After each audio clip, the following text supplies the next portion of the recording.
Bien, je vais demander à Martin KN de me rejoindre, des collabs, qui va nous présenter, tout seul, le guichet de données sur la transition écologique d'Ecosphère. À toi la parole. Je prends la zapette ou pas ? Oui, tu peux, ou on peut passer pour toi comme tu veux.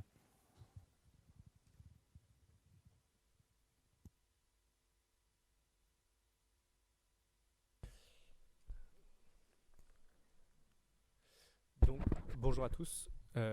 Donc, je suis Martin Cahen. Je travaille au ministère de la Transition écologique, plus particulièrement au Commissariat général au développement durable. Et au sein de ce Commissariat général au développement durable, je suis dans un laboratoire d'innovation qui s'appelle l'Ecolab. Et j'y travaille depuis maintenant 1 an et demi. Et je suis arrivé il y a 1 an et demi pour construire le guichet d'accès à la donnée environnementale dans un contexte où on a un certain, dans un contexte où au niveau politique, il y a la planification écologique qui arrive avec 5 grands défis environnementaux qui sont décrits par France Nation Verte. Je ne sais pas si vous avez lu ce document où on présente 22 chantiers opérationnels, 7 chantiers transversaux, etc. Dans un contexte aussi où, en fait, comme l'a rappelé ce matin Sylvain Pelleretet, c'est qu'il y a un foisonnement de données, mais peut-être qu'il y en a trop. Et en effet, aujourd'hui, on voit qu'il y a un certain foisonnement de données au niveau du pôle ministériel de la transition écologique, et de la transition énergétique et de la cohésion des territoires. C'est qu'on recense plus de 130 plateformes ou systèmes d'information de partage et plus de 130 organisations propriétaires de ces données. D'ailleurs, au niveau du secrétariat général à la planification écologique, on fait la blague, enfin ils font la blague, ils et elles font la blague, que bientôt il y aura autant de données que de plateformes, ce qui est plus ou moins vrai. On est aussi dans un contexte où nos utilisateurs, ils sont perdus face à ce foisonnement de données, les utilisateurs de données, pour faciliter la mise en place de politiques publiques, comme le soulignait Aline Moussaguian ce matin, qui est un infogéo, qui disait que l'infogéo est un élément fondamental à l'appui des politiques publiques. Et en fait, nos utilisateurs, ils sont devant ces 130 plateformes et ils ont besoin seulement en fait, de la donnée, ils veulent seulement la donnée dont ils ont besoin au moment où ils ont besoin. Et c'est vrai que moi j'ai tendance à dire que ça fait 10 ans que l'État a mis en place une politique d'open data très forte où le principe et le but était d'ouvrir le plus de données possible sans penser vraiment aux usages qu'on allait faire derrière des données. Donc voilà le contexte dans lequel je suis arrivé au ministère de la Transition écologique. Donc on m'a dit, Martin, il faut construire une plateforme avec toutes les données liées à la transition écologique de ces plateformes. Il faut moissonner tous les catalogues où on va retrouver une donnée de la transition écologique, etc. etc. Alors, est-ce une bonne solution? On peut se poser la question. En tout cas, moi, et avec mes 2 collègues, on s'est dit que ce n'était pas forcément la meilleure des solutions.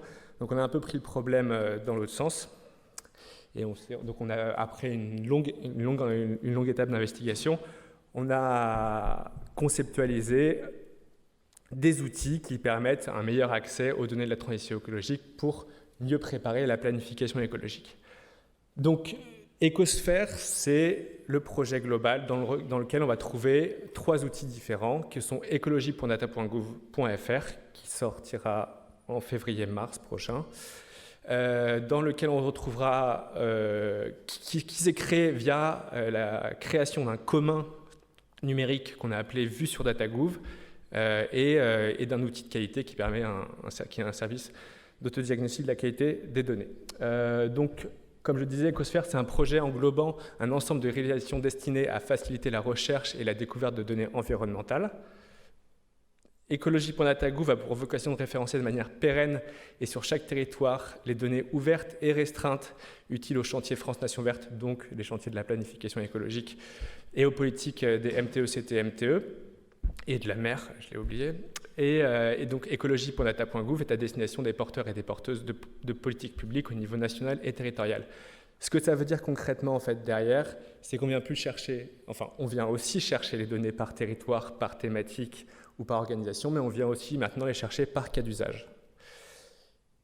Je reviendrai sur écologie.data.gouv, ma présentation est plutôt axée sur ce point-là plutôt que sur les 2 autres points. On pourra parler à la pause des 2 derniers points.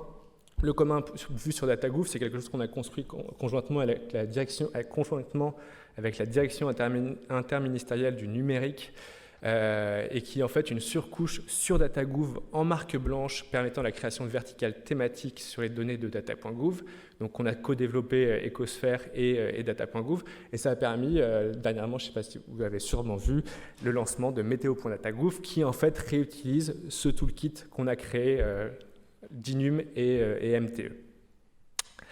Et on a aussi on est en train de mettre en place un service à destination des gestionnaires de catalogues, leur permettant une meilleure appréciation de leur patrimoine de données. C'est-à-dire que dans Ecosphere, il y a un certain nombre de jeux de données, un certain nombre d'organisations qui font voir leur patrimoine dans ce catalogue. Et l'idée, c'est de permettre, comme le disait, qui l'a dit tout à l'heure, c'est encore Sylvain Pelteret qui disait « La donnée sert à prendre des décisions publiques, mais encore, il faut que les données soient fiabilisées. » Et comment on sait que nos données sont fiabilisées si jamais on n'a pas de retour par des indicateurs qu'on a fait remonter. Alors, on ne va pas faire de démo parce qu'en fait, je n'ai pas la main forcément sur l'outil. Mais du coup, écologie.datagouv, donc lancement au premier trimestre 2024. C'est assez rigolo parce qu'on a parlé beaucoup des îlots de chalets urbains, et nous, c'est un cas d'usage qu'on a traité. Donc, qu'est-ce qu'il y a derrière écologie.datagouv? C'est un catalogue de données, comme on peut avoir Datara ici, comme on peut avoir... il y a la métropole de Lyon avec data.grand-lyon qui est par là-bas aussi. Et donc, un catalogue de données qui vient moissonner l'ensemble des 130 organisations qui sont sous le pôle ministériel MTE, MTECT et maire. On vient moissonner ces données, donc là on se retrouve avec quand même un certain nombre de jeux de données, on se retrouve exactement avec 80 000 jeux de données. Donc ces 80 000 jeux de données, comment en fait je peux trouver la donnée dont j'ai besoin dans ces 80 000 jeux de données? Nous on permet d'avoir accès à une donnée individuelle, mais on permet d'avoir accès à une donnée en lot. Et alors, comme le disait Anthony Angelo, de la métropole de Lyon sur la plantation des arbres, c'est comment, en fait, avec son équipe, ils ont créé un calque pour savoir où planter les arbres. Et pour créer ce calque, il a eu besoin entre 30 et 60 jeux de données. Je n'ai pas tout à fait compris lequel c'était des deux. Et du coup, nous, on propose que ce cas d'usage de savoir où planter des arbres, on le traduise dans Ecosphere et que Anthony et son équipe viennent présenter son cas d'usage pour donner, qui donne, on voit un petit screenshot en haut, à gauche, donc qui vient présenter son cas d'usage, les données utilisées pour son cas d'usage, à quoi servent les données utilisées pour qu'ensuite ça soit reproduit dans un autre territoire. Donc l'idée, c'est de partir d'une politique publique nationale et de permettre sa territorialisation, mais aussi d'homogénéiser cette politique publique. Que sur chaque territoire, en fait, on se retrouve plus ou moins, même plus que plus, avec les mêmes informations derrière. Et alors, c'était encore dans la dernière table ronde, on parlait, c'est le monsieur, je crois, de la DGLN qui parlait d'homogénéiser le diagnostic artificialisation des sols. Et donc, pour ça aussi, il y a besoin d'un certain nombre de jeux de données, les mêmes jeux de données, donc les OCSGE et d'autres données, qui permettent de réaliser ce diagnostic. Et ensuite, il faut territorialiser ce diagnostic. Donc, nous, tel qu'on l'a pensé, alors je ne sais pas si on voit bien à l'écran, malgré le fait qu'il soit très très grand. Donc, nous, comment c'est pensé écologie.datagouv, c'est qu'il y a un administrateur qui construit une trame de bouquet. Nous, ce qu'on a appelé un bouquet, c'est ce qui traduit un cas d'usage. Il y a un administrateur qui construit une trame de bouquet, donc potentiellement quelqu'un d'une administration centrale, typiquement la DGLN sur le diagartif. Et ensuite, les acteurs territoriaux s'emparent de cette trame territoriale pour la décliner dans les territoires. Donc l'administrateur vient renseigner des jeux de données théoriques, vient renseigner l'objectif de ce cas d'usage, et l'éditeur dans le territoire vient transformer les données théoriques en données territoriales. Parce que les données liées peut-être à l'artificialisation des sols sont des données catalogues territoriaux. Bien sûr, les données seront aussi présentes dans Ecosphere, et c'est ce qui fait et du coup, on peut directement ajouter les données depuis Ecosphere dans ces cas d'usage.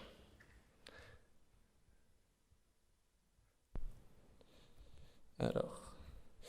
Donc aujourd'hui, ce que je disais, c'est qu'on remonte 81 035 jeux de données, des services déconcentrés, donc DREAL, DDT, DEAL, DDTM, DRIAT, etc., des opérateurs.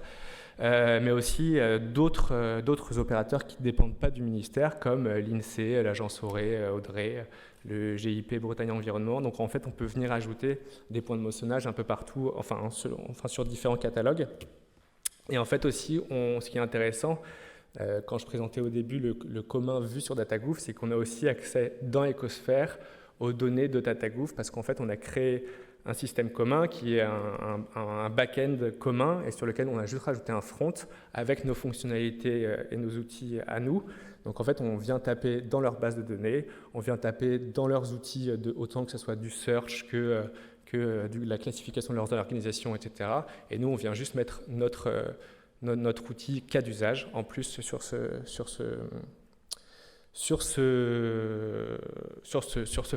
back-end. Donc on a pu créer ça assez rapidement et c'est aussi comme ça que Météo DataGouv est sorti assez rapidement après son annonce. Tout ça est documenté sur un GitHub. Enfin, vous pouvez aussi vous créer vous-même votre catalogue si vous voulez. Je vais passer cette slide et du coup, vous pouvez vous demander peut-être où on va en être et quand, enfin où on en est et quand ça va sortir. Donc aujourd'hui, on est un peu on est au début de l'année et on prévoit de lancer officiellement Ecosphère au premier trimestre 2024. Donc le premier trimestre 2024 va jusqu'au 30 mars 2024, donc ce qui nous laisse encore un peu de temps. Et le but, c'est là, il faut qu'on crée des bouquets de données, donc il faut qu'on crée ces cas d'usage. Donc je vous invite toutes et tous à venir me voir après ou à m'envoyer un mail pour qu'ensemble on puisse voir quel cas d'usage créer ou quel cas d'usage vous avez déjà créé dans vos territoires et qu'on puisse mettre dans Ecosphère. Quand je vous ai dit qu'on avait fait une grande phase d'investigation au début de la présentation, on a fait une grande phase d'investigation et on est notamment allé voir l'Adréal Hara et Julien Lardemer qui est venu me voir tout à l'heure, et en fait qui avait déjà fait ce travail de création donc de cas d'usage avec des données où ils avaient tagué dans les métadonnées. C'était un tag qui s'appelait... je ne sais plus comment il s'appelle. Ils avaient juste rajouté un tag dans les métadonnées, ce qui leur permettait d'avoir une liste de 60 jeux de données qui permettait d'avoir accès à quelque chose en lien avec un schéma d'urbanisme. Je sais plus si c'était un porté à connaissance en matière d'urbanisme. Voilà, un porté à connaissance en matière d'urbanisme. Merci Julien. Et du coup, en fait, ils ont fait le travail à la main en région Auvergne-Rhône-Alpes de taguer un ensemble de données dans les métadonnées pour réaliser le porté à connaissance. Donc nous, quand Julien nous a dit ça, on a dit mais pourquoi on ne fait pas ça sur l'ensemble des politiques publiques du MTE? Et du coup, c'est pour ça qu'aujourd'hui, je vous propose de venir me voir après pour nous aider à construire ces bouquets de données. Donc nous, on travaille en cycle itératif. Donc chaque nouvelle fonctionnalité est implémentée à la suite de retours utilisateurs. Et du coup, on est en période de test permanente. Donc on score, il y a un mois, on avait des tests sur la plateforme. Aujourd'hui, la plateforme est fermée si vous allez sur ecologie.data.gouv.fr. Par contre, vous pouvez vous inscrire à la newsletter. Donc c'est pour ça qu'on va savoir quand implanter et quelles fonctionnalités implanter.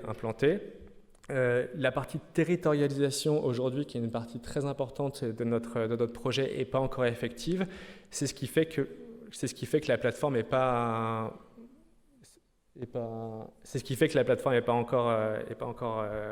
encore ouverte. On va travailler aussi, donc actualiser l'existant au regard des besoins utilisateurs réglementaires ou opérationnels.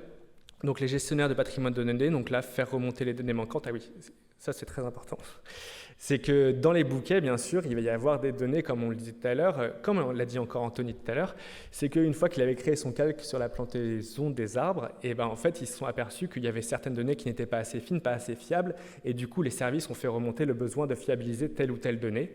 Et nous, on a ce même système, c'est que si une donnée n'est pas ouverte ou si une donnée n'est pas assez fine, alors un tiers de la communauté derrière ecologie.data.gouv pourra faire la demande d'ouvrir telle ou telle donnée permettant ce cas d'usage. On n'est plus dans une optique d'ouvrir pour ouvrir, on est dans une optique d'ouvrir pour un cas d'usage, d'ouvrir pour un usage.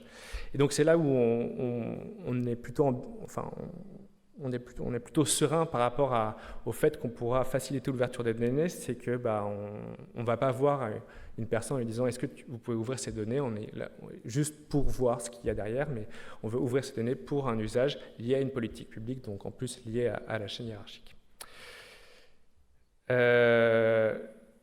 Je pourrais encore vous raconter plein de choses par rapport aux présentations qu'il y a eu tout à l'heure, mais je crois que ce n'est pas forcément le moment ni le lieu.